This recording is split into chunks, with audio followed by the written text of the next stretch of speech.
মালয়েশিয়ায় বর্তমানে 10 লাখেরও বেশি বাংলাদেশি কর্মী বিভিন্ন খাতে কর্মরত রয়েছেন। এসব কর্মীদের সাধারণত সিঙ্গেল এন্ট্রি ভিসা নিয়ে প্রবেশ করতে হতো।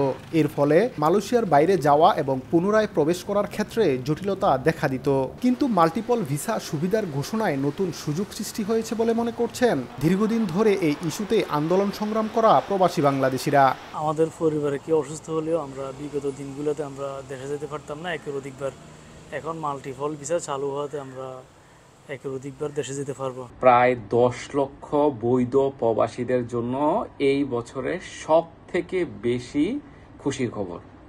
আমাদের মালয়েশিয়া প্রবাসীদের মধ্যে মনে হয় যে ঈদের মতো একটা আমেজ হচ্ছে। রিএন্ট্রির জন্য বস বা কোম্পানির পিছনে আর দৌড়াতে হবে না আমাদেরকে।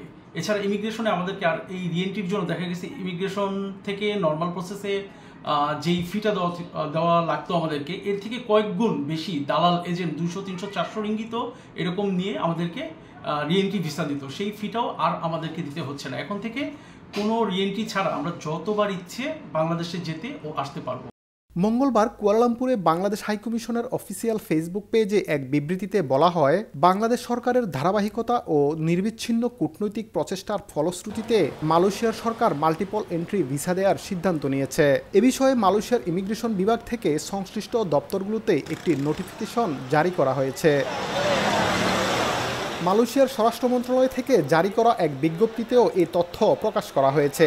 বিজ্ঞপ্তিতে বলা হয়েছে, যাদের এবছর সিঙ্গেল এন্ট্রি ভিসা হয়েছে তাদের নতুন করে মাল্টিপল এন্ট্রি ভিসা করার প্রয়োজন নেই। সবার সিঙ্গেল এন্ট্রি ভিসাগুলো এখন মাল্টিপল এন্ট্রিতে রূপান্তরিত হবে।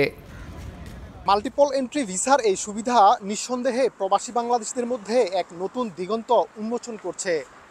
এর মাধ্যমে উভয় দেশের মধ্যে মানবিক ও অর্থনৈতিক সম্পর্ক আরও দৃঢ় হবে বলে মত অভিবাসন বিশেষজ্ঞদের। মালয়েশিয়া থেকে মোহাম্মদ আব্দুল কাদের, সময় সংবাদ।